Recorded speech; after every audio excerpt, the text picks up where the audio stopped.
What's up, everybody? What's up, horror fans? It's Danny from the Last Cast here with Pete once again. Uh, we are going to be talking about the It movie right now, not It. Uh, the latest from Jordan Peele after Get Out and Us. Pete, are you ready to talk about this movie? Nope.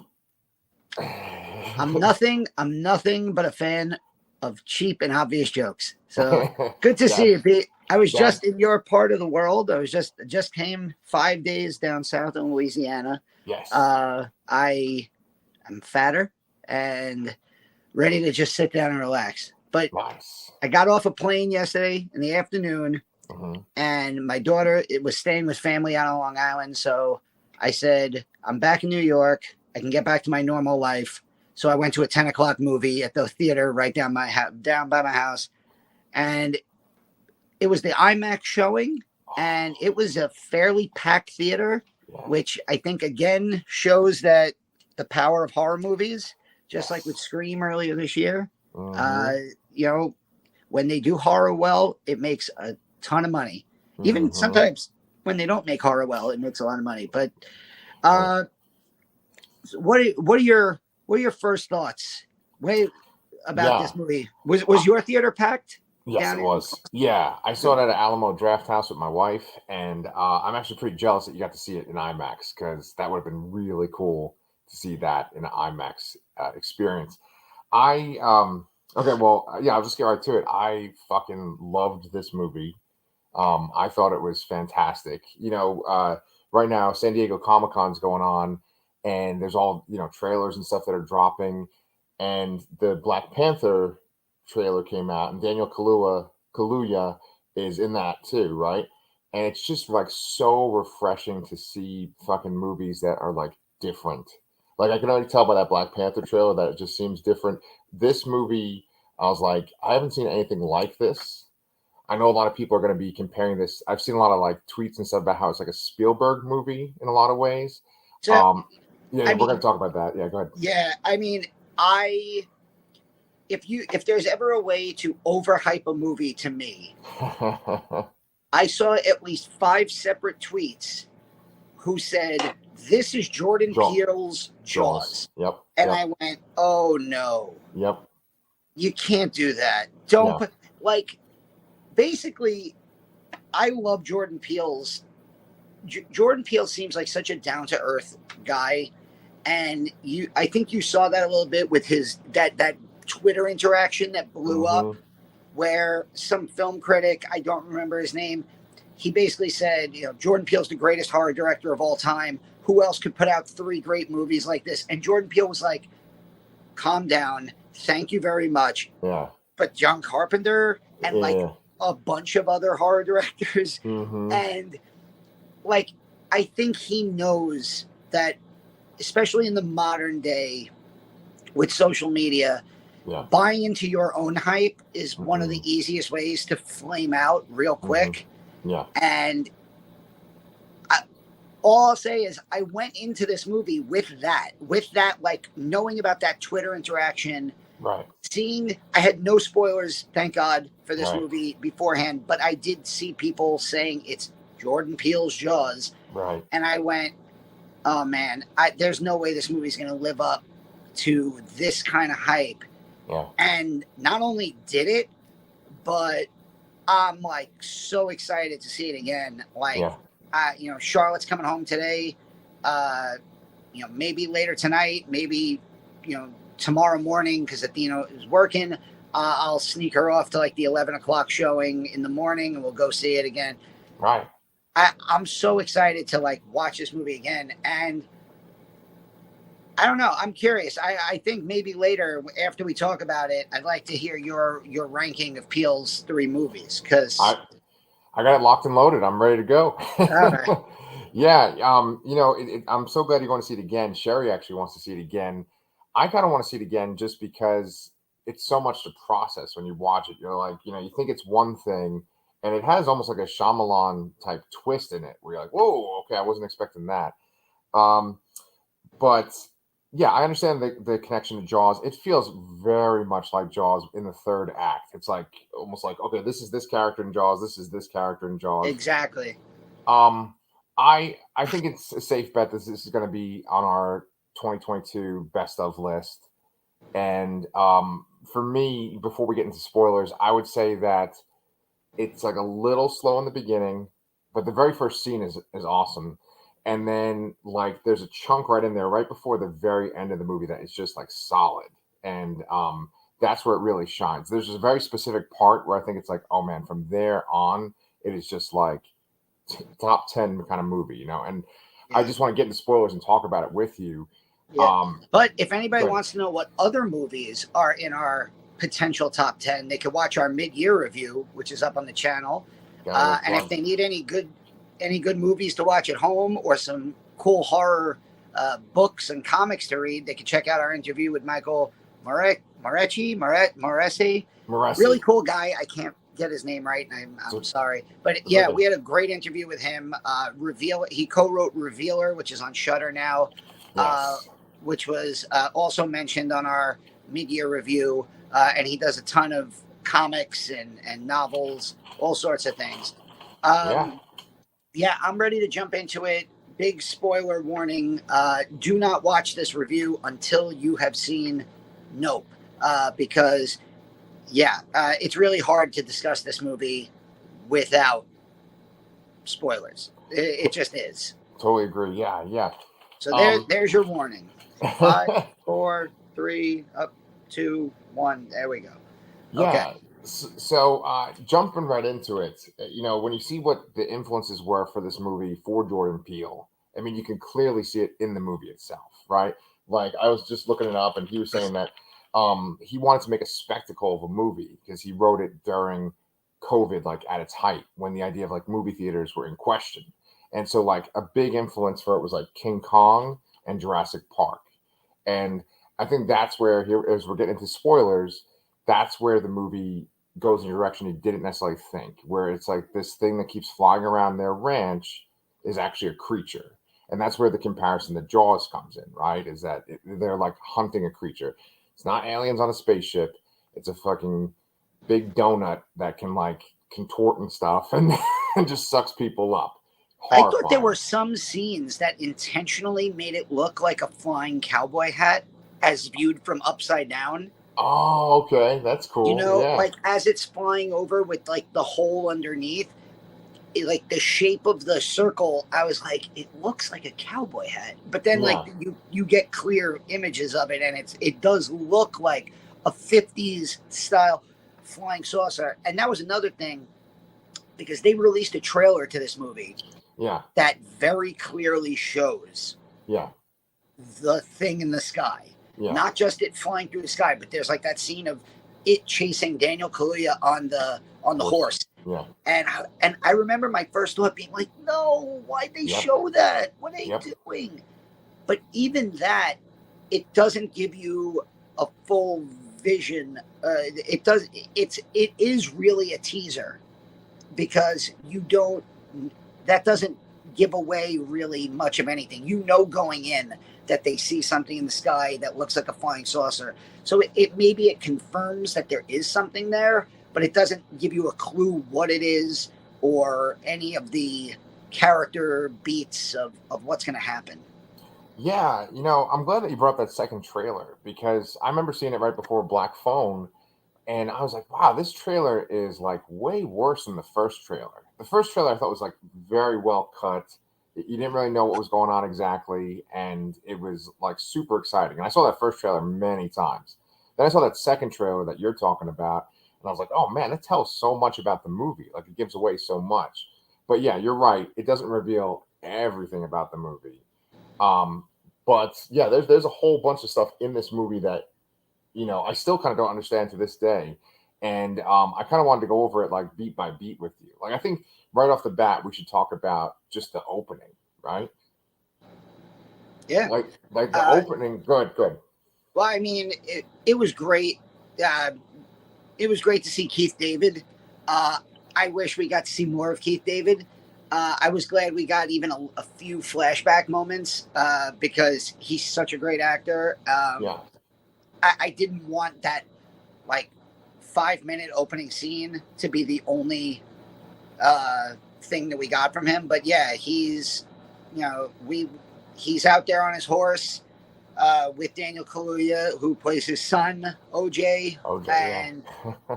which I mean, it's just really that one scene was very funny, but But that's yeah. not even the first scene, man. That's not the first scene in the movie. Oh, the first. You're right. Gordy. Yeah. Yeah. So this movie about horse ranchers and some supernatural alien ship in the sky starts with a bloody chimpanzee in a TV studio who we very quickly are able to grasp something has gone terribly wrong. Right.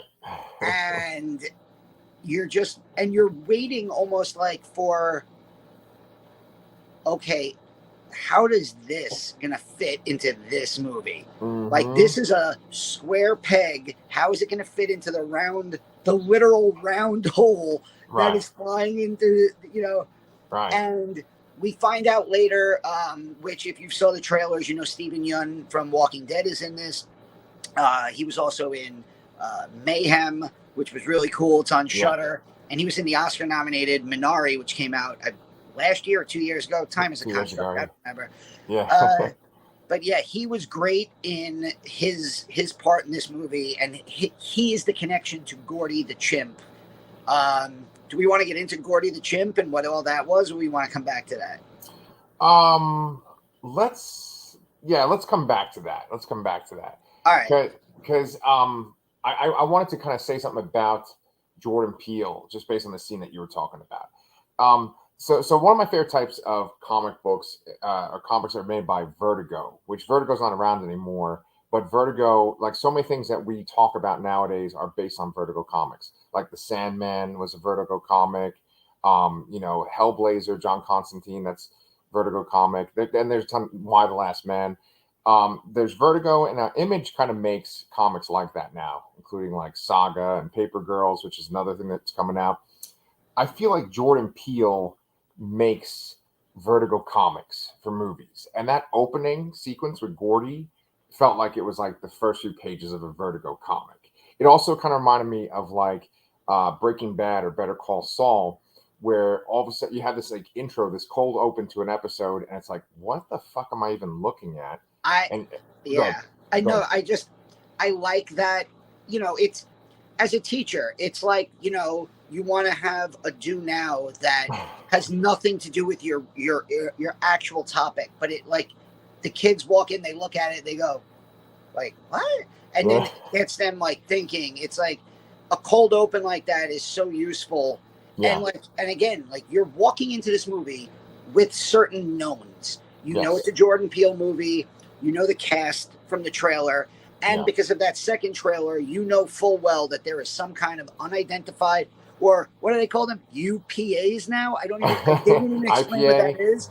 But there's some kind of UFO flying in the sky.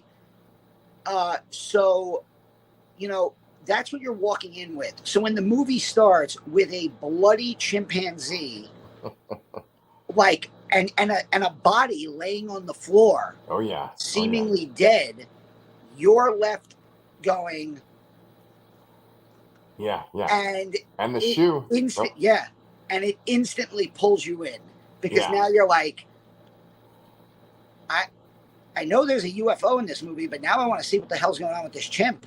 Like, and it was really effective in the way that it really gets this movie going, and then it jumps us to the ranch that we spend most of the movie on.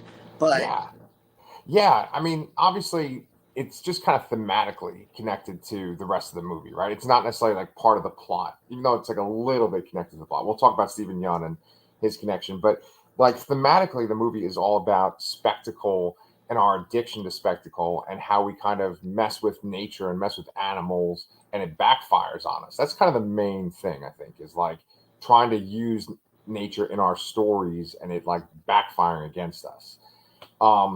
And we see it with the Gordy, and then we also see it with the horses on the ranch. And there's this really great, we could kind of talk about the next sequence where we see OJ and he's trying to like salvage his father's business. He's trying to do a horse, like help out this horse that's in a photo shoot or like some kind of shoot for a movie or something. And that something's going to fucking happen. The horse is going to get triggered. And we get introduced to his sister, who's played by Keke Palmer. I don't think I've ever seen her in anything before. Have you? If you have IMDb up, I think she was in Scream Queens. Oh, okay. That show with Jamie Lee Curtis. Yeah. I think she was in that. Yeah. But she's like a multi-talented star. She basically is the character when she does her intro. She's like, I also, by the way, I do a little singing. Right. My theater was, every time she opened her mouth, my theater was hysterically laughing. Yeah. And Daniel Kaluuya also just had in his like so like toned down performance, he's almost accidentally really funny, but like not in like a way that it goes against, because it's like they're brother and sister, so they have that kind of like bond of they don't need to say much. It was but that scene, it's funny because that scene with the horse where he's on the movie set and he's trying to be like a safety advisor to the movie stars and everybody else, and nobody's listening to him. No. And the tension, it's like this movie, this is what I love about Jordan Peele. He gets so much tension out of scenes that are not scary at all. Right. Like, because like you're sitting there as an audience member and you're going, oh my God, just get away from the horse. What are you doing? Like, just listen to the guy. You're going to get kicked in the face. You're going to get mule kicked by a freaking horse. Right. And it felt almost like, did you see Uncut Gems? Of course. I love that movie. That was the tensest movie I ever, like, I sat there at one point and I was like, and then I went, what am I doing? It's not my money. Like, I don't care, like that. Like, I don't care if Adam Sandler loses this bet. But like, that's how I felt at parts in this movie. We'll talk about it later. To me, the scariest individual moment of this movie turned out to be a prank that was pulled by a bunch of kids. But like, it was done so well that everyone in my movie theater was like, "Oh, get the fuck! What the like?" It was, it was, and I was just like, and he's pulling these big punches for these like kind of throwaway moments and like scenes that don't necessarily matter to the plot, and it's so great that he can do that. But that scene, and what's funny is you mentioned the way we deal with nature. I just came back from Louisiana. My friend has a dog. We went to my other friend's house. He has 3 dogs. All the dogs, you have a dog, they want to come over. Yeah, they want to come over. Every time you bring a guest over, I'm sure they bark because they're excited. Yeah. And then they settle down a little bit, and then the guests want to play and pet the dogs. And there's always those moments of trepidation where you're like, just, relax with the strange dog that you, and like, I'm sitting there and I got like 3 dogs who I've never seen before, like licking my face, like jumping up on me. And I'm like, and I'm a guest and I'm just like, oh, look at the dogs. And I could hear my mother's voice in my ear going, never put your face in a strange dog's face. And I feel like that message is in this movie so much. Like keep away from a horse's eye. Yes. And don't make eye contact with a flying saucer that can like contort and become a balloon. Yeah. So, I mean, obviously that's a major theme in the movie, and Steven Yeun and his family and the people that go to his circus all kind of pay the price for that. And because, we want to just kind of hit the major beats and stuff. He doesn't learn his lesson from being the kid on the set of this Gordy's home, and this being part of this massacre. We see kind of nature in this movie just be like real quick and brutal and violent. Like if those dogs had attacked you, that's what it would be like. Like your brain is all programmed to think that it's little green men in a ship and they have some sort of nefarious plot. But the Shyamalan kind of twist is no, this isn't a flying saucer with aliens in it. It is a like a being, like an animal, and Daniel Kaluuya really knows like how to react with or act with it because of his years of working on a ranch. His whole life, he's been a rancher, right? Um, and it's funny because two other things. Like the movie was originally going to be called Little Green Men, because kind of like referring to like money and stuff and aliens, right? And then you do see alien stuff in the trailer for Stephen Yeun's farm, his place called Jupiter's Claim. That's like his little kind of theme park.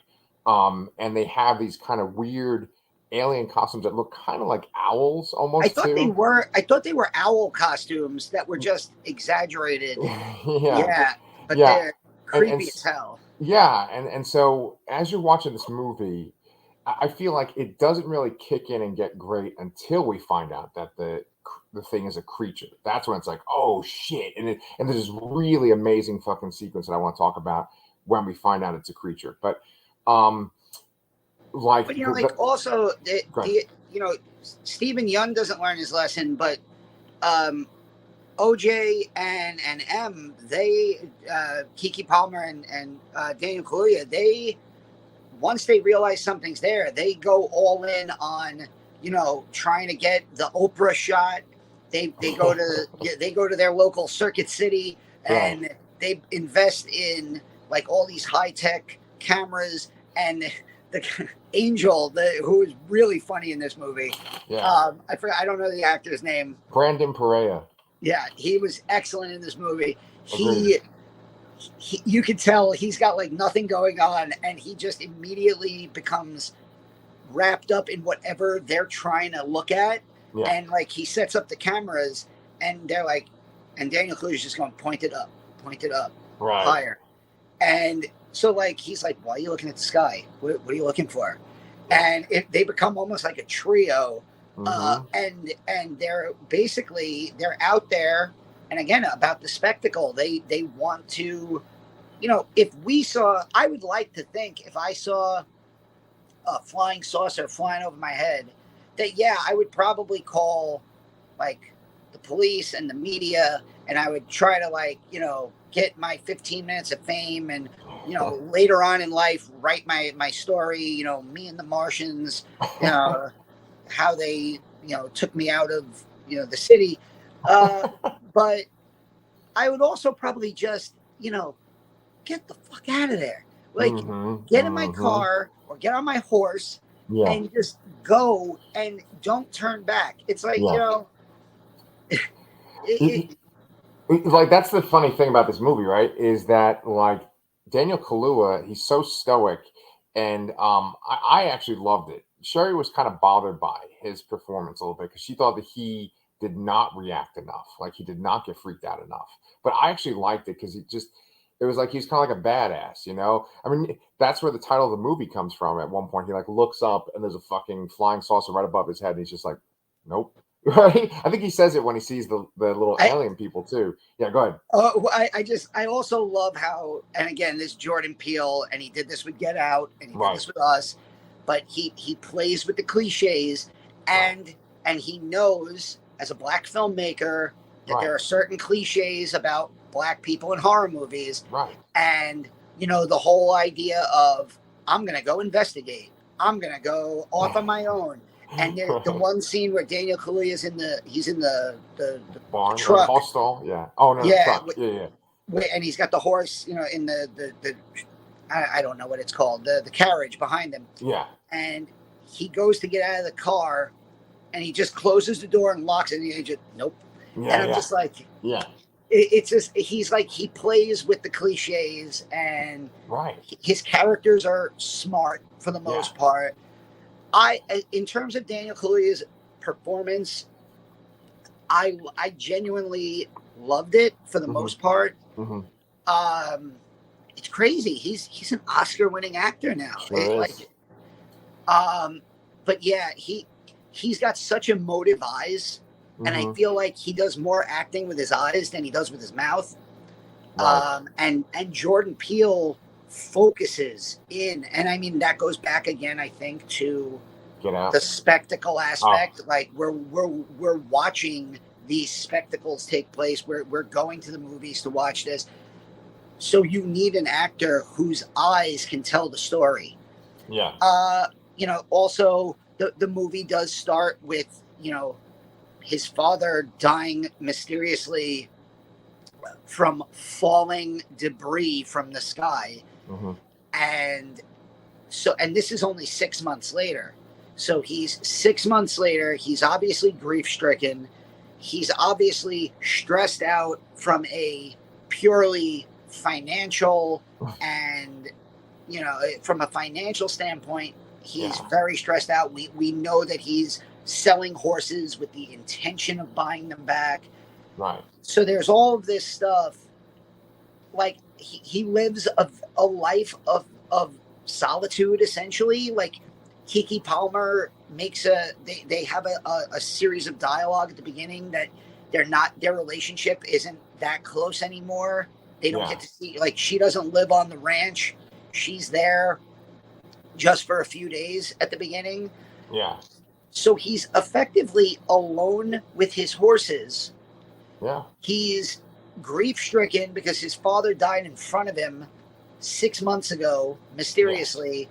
And he's, financially, he's in peril. And, like, I can imagine that this is a guy who's not going to have much to say. And I think he played that part perfectly. Right. And I think she counters him perfectly because, that lifestyle is obviously not for her. Right. And she has more personality. Right. And she wanted to get the hell out of there and do her own thing. Like, she has a line, they talk about how, he got mad at her because she made a big deal at the movie set about trying to, like, sell off all of her other qualities. And he's like, leave your side hustles at home. And she goes, no. This is my side hustle. Yeah. Like, for him, there is no side hustle. This is his life. Like, he's the head of this ranch who's, dealing out horses for movie sets and commercials. And that is all he has left now. So he really conveyed that to me. And I think that his role with the thing in the sky, I think that what I liked about that is that he shows that, he has a connection to the animals. He's an animal trainer. He's able to pick up on things that we wouldn't get much faster. Yeah. I mean, I like I said, I actually really enjoyed his performance. It really, really feels like Jaws when they are trying to get their picture of the creature that they dubbed Jean Jacket, right? I was thinking that you could actually almost break down the Jaws characters and these characters in that sequence. Like Michael Wincott, who has this ridiculous name, Antlers Hoist. He's the cinematographer. He's Quint, obviously, that comes in at the end. Oh, right? Yeah. And then I think like Daniel Kaluuya and Keke Palmer, like they're essentially like Roy Schneider, but then like they're basically Brody, and Angel is Matt Hooper. Richard Dreyfuss, right? And I was gonna say that like maybe M, her name is M, is the sister.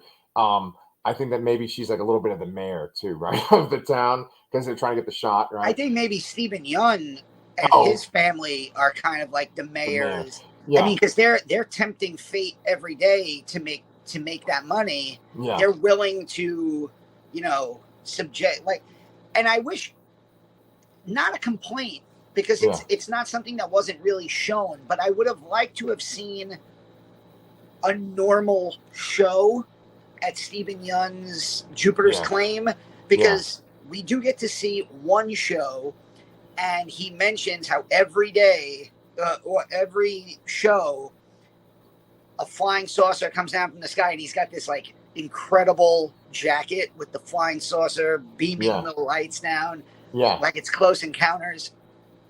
I would have liked to have seen one of those shows to see like what does normally happen. So that's is it that the flying, is it that the thing in the sky takes the horse and the audience just claps because it's like he's feeding it the horse? So, okay, that's where there's confusion, right? Because Sherry and I, we were kind of wondering about that. And there's something at the end that we were wondering about too. Because But, because OJ keeps telling him, I'm going to sell you the horse, but I'd like to be able to buy it back. And Stephen Yeun has like a look on his face like, I don't think I can do that. right. And I think it's because he's feeding the horses. Right. Okay. So the way that I interpreted that whole thing, and I might be wrong, but like you're going to see it again, so you can confirm it for me. But basically, the way I can interpret it was that was the first time they were ever actually doing the show.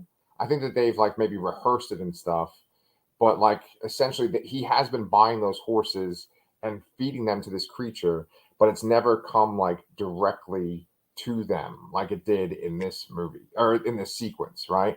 And so, I mean, that's the way I interpret it was that like they were preparing for this show and they haven't actually done the show yet, and this is the first time. And then that's when the thing came right up to them and just swallowed them all whole, you know. But I was thinking we could essentially just go through like what I think are like the four main oh shit crazy scenes. Like there's basically the alien creatures in the horse stalls. There's the scene starting with that show, Stephen Yeun's show, and like essentially going up to when they're in the house and the blood. Then there is the ending, and I guess I'm forgetting something. So those three. I think if we do those three, because I really want to go. Also, if we're going to talk about Stephen Yeun, just mention Gordy's birthday. That's the fourth one. So yeah, let's just do them in chronological order. So like the first one is like it's sort of like the red herring, right? Because you're kind of programmed to think that this is going to be like kind of like Signs, where it's like this rural alien invasion story, or there's some kind of rural alien story going on, and so you see little creatures, and holy shit, did my audience like you heard that kind of like that gasp, like oh, when they saw the thing that was just standing there at first, you know, with the it kind of does like a zombie sit up, but it's also off kilter, and it's like moving kind of like junky and or janky and weird. And then another one just pops out of the horse stall. Yeah, and that was also the first. Like Daniel Kaluuya is like, oh my god, there's aliens. Let me get my phone out to take a video. And then the second one pops out, and he just goes, nah, nope. And he turns to like get out of there. Yeah, and then he slugs one of them. Yeah. But I think that scene is great because you're expecting that scene from Signs. Really, you're expecting that scene where the thing walks across the kid's birthday party, and that's kind of like it. But then it's like it's a misdirect. It's like, oh, these are just people part of the show over here. But it helps like create that tension, right? Then we have the scene that is truly, I think, the scariest part of the whole movie, and like I think it's the best part of the whole movie is essentially from when Stephen Yeun's show goes awry all the way up until the next day after the alien has kind of like attacked their house, right? I think that whole sequence is like, oh, it's gold right there. Because like when Stephen Yeun does his show, just the editing, everything is just so perfect. It's just building that tension you were talking about before, just building it up. And you don't know what's going to happen, but you do kind of think something bad is going to happen. And like they show his co-star from the Gordy show, and we saw her in the trailers. We're like, what the fuck is this? This is like a burned woman or something. And now we know why her face is so fucked up, and like it looks like there's something wrong with her hand too. And she's sitting in like one of those Rolo scooter things. But just her like looking at her makes you tense, right? And then they just get fucking sucked up. And one of the most fucked up things about this movie is the creature doesn't really make any noise itself. It's like what it has inside of it makes the noise, right? Like it's just the shrieking of. So it reminded me of two things. It reminded me, and not in shape but it reminded me of, first of all, the bear in Annihilation. Oh yeah. Good point. Because you hear these awful sounds of terror, and you don't know if it's the monster or something else. And basically, and the other thing, and this is way out there, but did you ever see the movie Deep Rising? Just like the beginning. Okay, so Deep Rising came out in the late 90s, it was a very B-level sea monster movie starring Treat Williams and Famke Janssen. It was directed by Stephen Hopkins, who did The Mummy, 1999, the greatest movie ever made. and I unabashedly love it. It's a sea monster movie. I was going to love it no matter what.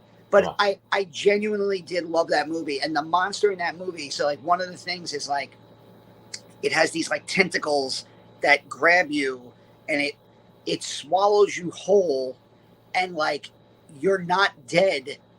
You like slowly dissolve in its body. And there's like a scene later on where like a tentacle gets cut and like a half dissolved body falls out, like John Voight in Anaconda, and the body's like, like, and so like it reminded me of that, because when it sucks you up, those screams are you, like you're being like absorbed by this thing, and you don't really see it. You see this one scene of like it looks like if a trampoline park went wrong. You know, like if you got or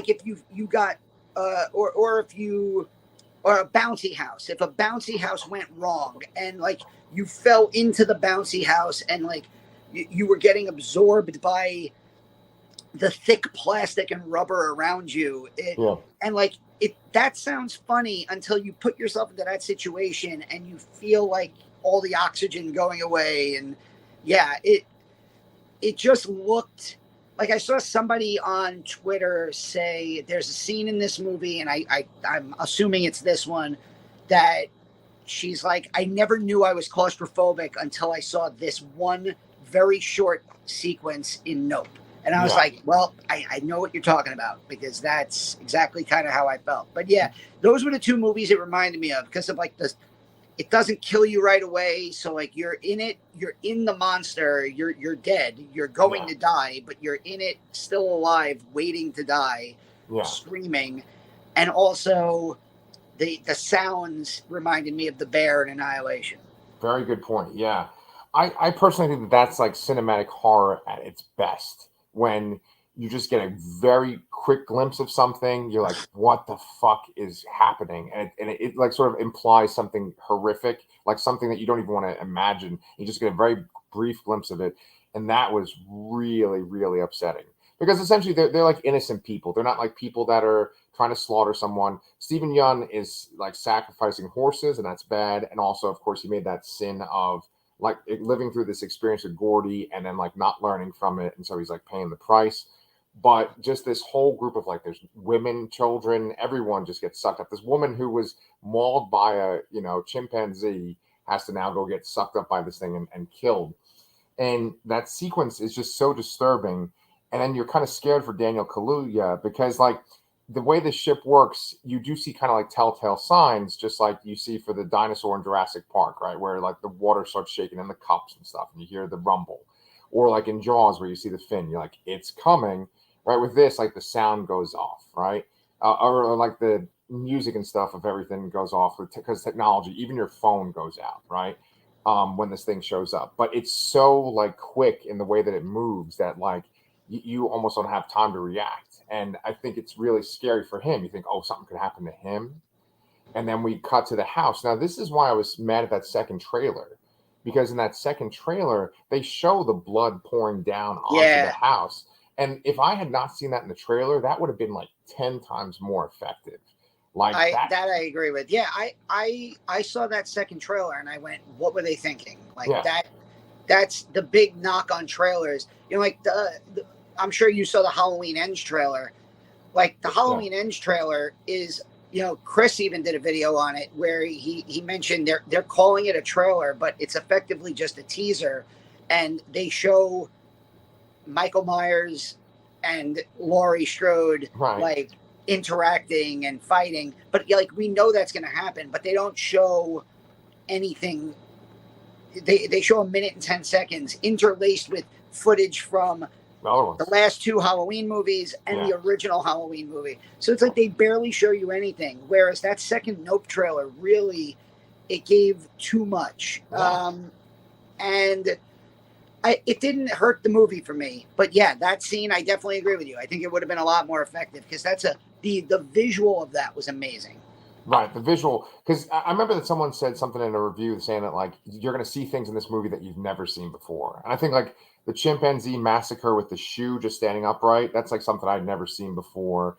Then I remember specifically like a key like falls from the sky when all the blood is falling down, it just sticks in the ground, and I was like, oh, I don't think I've really seen this before. And with that sequence, the fake horse falls through Daniel Kaluuya's truck that he's driving, and then he's in there. And Angel goes to run out, and eventually in the morning, I think, and he's playing Wear My Sunglasses at Night, and he goes into the house, and the song I Wear My Sunglasses at Night just gets slowed down. And I mean, I thought that maybe that might be my favorite part of the whole movie is when Daniel Kaluuya is like slowly trying to get into the house, and it's all foggy out, and it's playing I Wear My Sunglasses at Night very, very slowly. Yeah. I was like, this is so fucking good.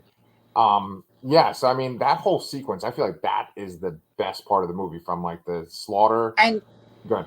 No, I think it's up there. I think the whole second hour this movie is about 2 hours and 10 minutes.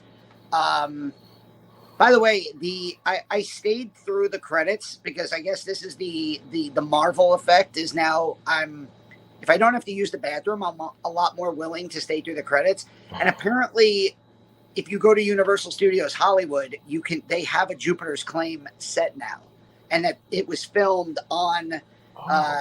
So there was that was at the end of the credits. It's like, come visit Jupiter's Claim now at Universal Studios Hollywood, and I was like, shit, I was there in February. Come on. But yeah, so, cool. So that would be cool. But what I was gonna say with that scene is that it's great. The whole last hour of this movie is great. Yeah. But I also liked, just to get back to the Jaws references. Yeah. There's also, not just with the character beats and like the tracking of the monster, but it felt like the wavy arm inflatable tube men were almost like, and the kites that they were using were almost like the barrels that they were shooting. Yeah. And it was like, how did you know?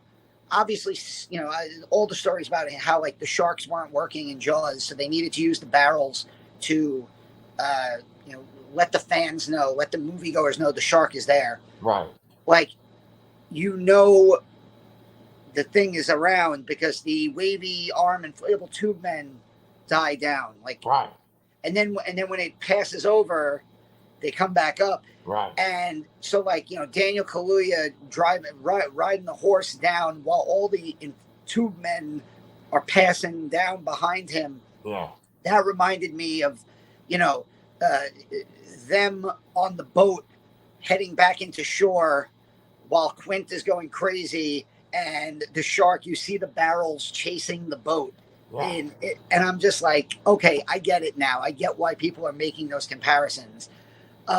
It does have that Jaws feeling to it, a little bit.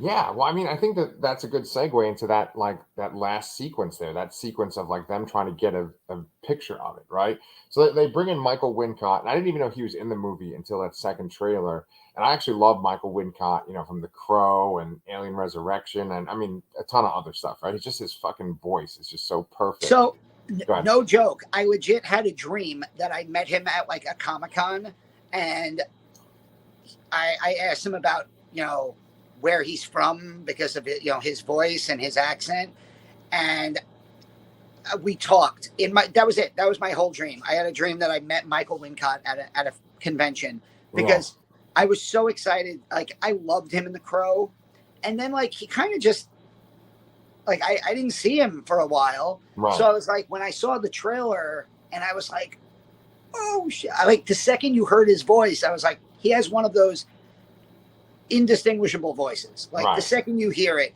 he's not a big time actor that like a lot of people are gonna know, but the second you hear his voice, you go, oh shit, I know that voice. Right. So it was great. He stole the show in the small time that he had on screen. Yeah. I mean, he plays this great character. He is kind of like the Quint, and his whole job as the cinematographer is to catch this perfect shot of this creature, right?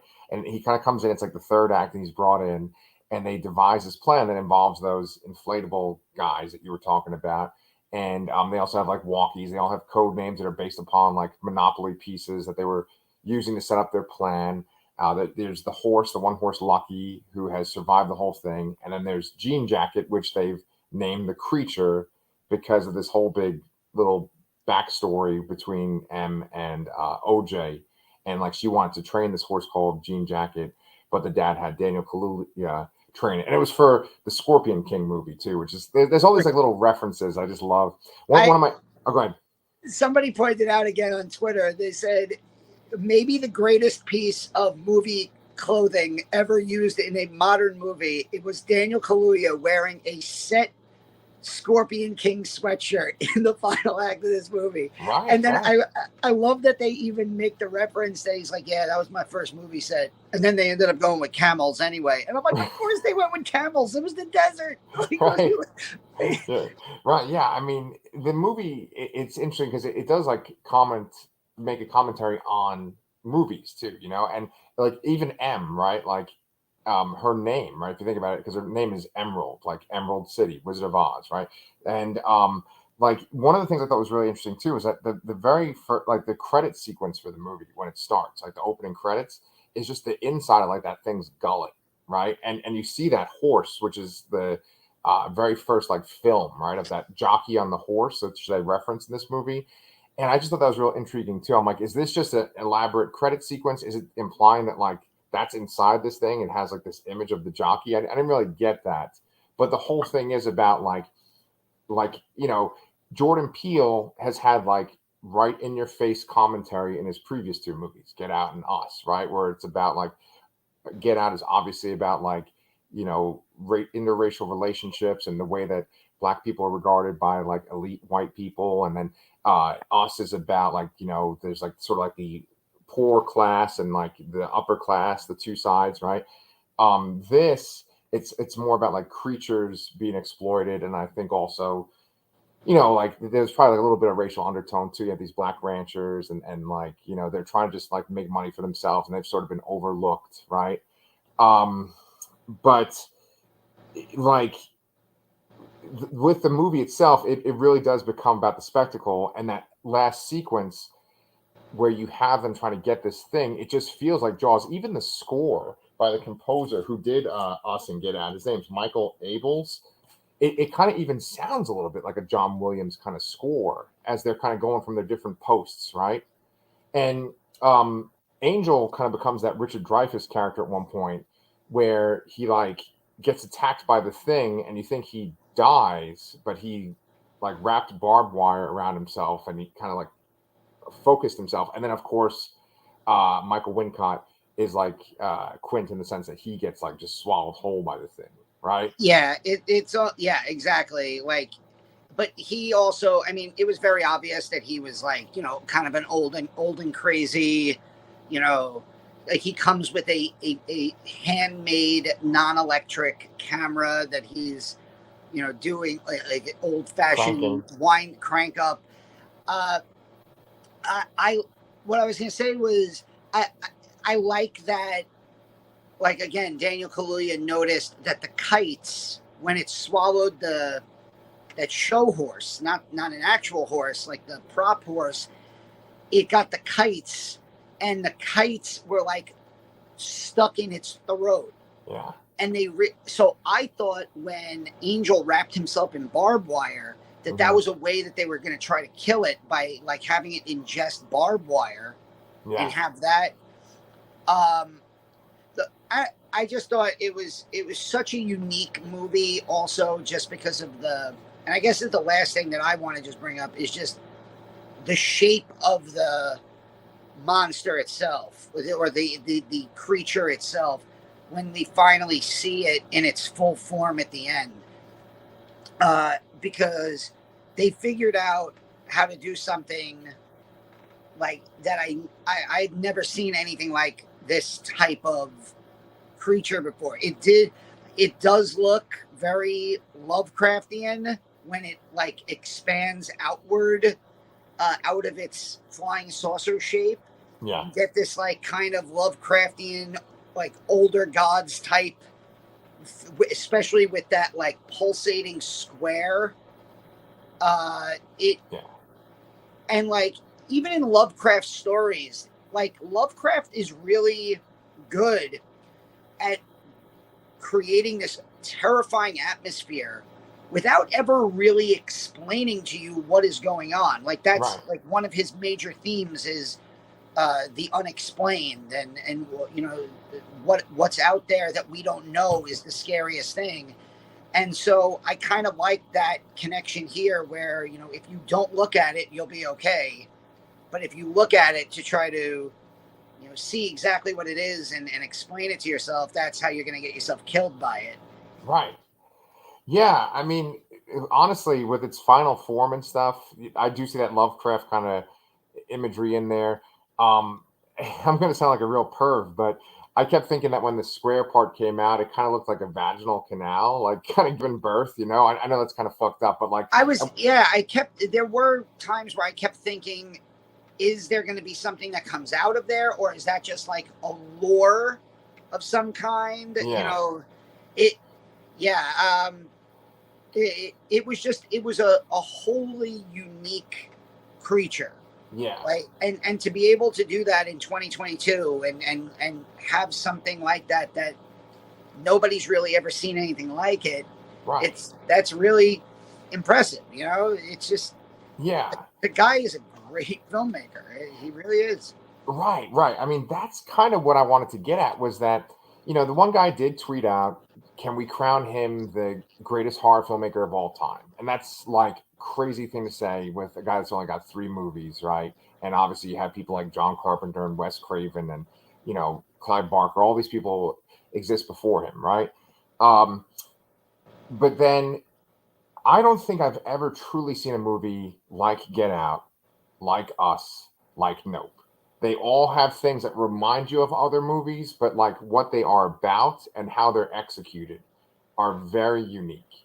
And we can do our ranking now of his 3 movies if you like. But what I'd say about this movie is that, like, to where you get by the end of the movie, to where you get this crazy creature that's like undulating and like going after them, and it'll go after you if you make eye contact with it. And it's the idea that it's not even a spaceship; it's like a extraterrestrial creature that lives in the air. They made Jaws, but they set it in the desert, and they made the sky the ocean.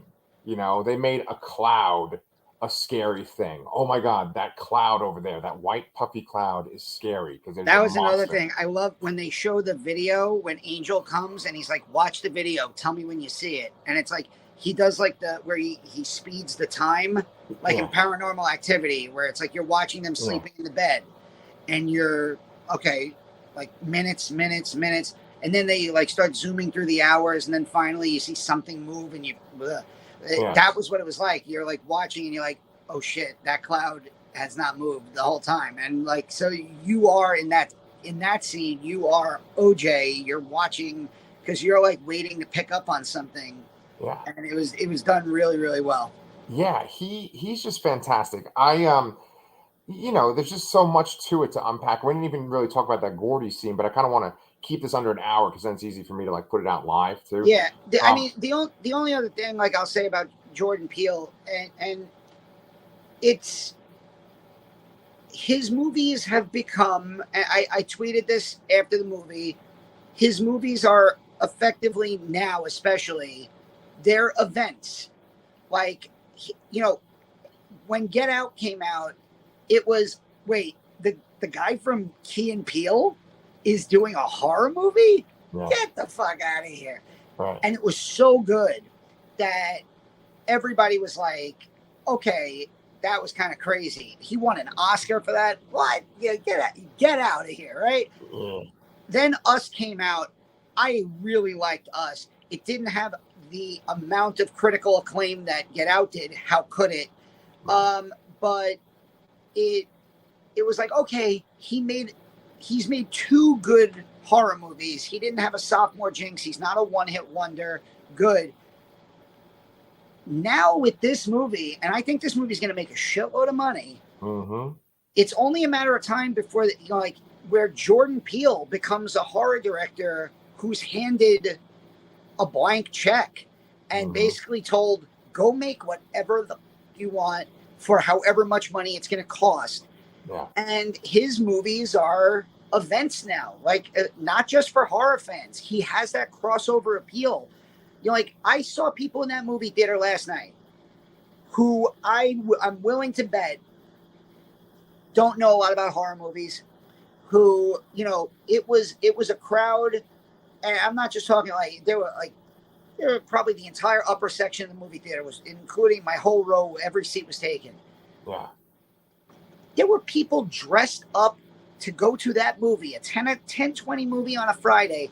There were people dressed up to go to the movies. Yeah. Like in like dresses and outfits that I saw people wearing in New Orleans. And I'm like, people want to go and watch his movies. They want to go out and support him. Yeah. And especially for horror movie fans like us, his movies are going to be spectacles. And he's not the greatest horror movie director of all time yet, but he is building quite the resume. Yes, sir. Yes, sir. Yeah. So let's talk about that resume real quick. Very quickly, my breakdown of his movies, I would rank Us as number 3. That doesn't mean it's bad. It's just that I feel like once you kind of learn what the thing is going on, I think it becomes like, it kind of goes a little bit too comical and the threat isn't as intimidating. But I feel like Us is the scariest of all 3 of these movies. Us, then this movie, which I love this movie a lot, and then Get Out. But I think like Get Out is just like a pretty close to a flawless film. I think it's a pretty solid film. So those are my 3. I think that Get Out, not only is it a great movie, but it came out at the perfect moment in time. Like, that is one of those rare cases where it was a perfect storm, where it just a movie that what it was trying to say, the socio-political tones of that movie, the social commentary that it had, it perfectly suited the time that movie came out. And I think from a historical, culturally significant standpoint, that will forever be his number 1. If he could top that at some point, then maybe we are actually having a conversation about if he's the best horror filmmaker of all time. Yeah. From a pure sitting in the movie theater and enjoying it standpoint, I might put this ahead of it. I have to see it again. I'm definitely going to see it again. I watched Get Out recently with Charlotte, probably a year or so ago. It holds up. It's still tense. And that ending is still one of the biggest, like, oh my God, oh my God, oh my God, oh thank God moments. Yeah. And if he would have ended Get Out the way that he originally wanted to, it would have been up there with like The Mist for like the most gut busting, like heart-wrenching endings of all time. As a culturally, as a film historian, I try to be. I'd probably still put Get Out number 1 because of its importance to hit film. But I mean, I love this movie, and I could very easily see this being my number 1. And again, that's with no disrespect to Us, which is a really scary, very good horror movie. Yeah. So those are our 3. Yeah, and look at that. We got it right under the 1 hour mark, too. Excellent job, Mr. Torkel. So that is our review of Get Out. Of Nope. If you want to see our review of Get Out, you can actually go see it, because when Chris was still on the channel, we did Danny, and Chris talking about Get Out. But that is it. You can go check out the Michael Moresi interview that we just put up this week. And then we have, let's see what the fuck else. I'm just interviewing a bunch of writers. And Danny always puts up content on this channel. So if you're not like and subscribe, please do.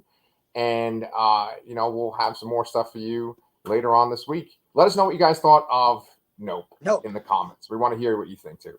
All right. So then I'm glad you're back from Louisiana, and we will see you guys real soon.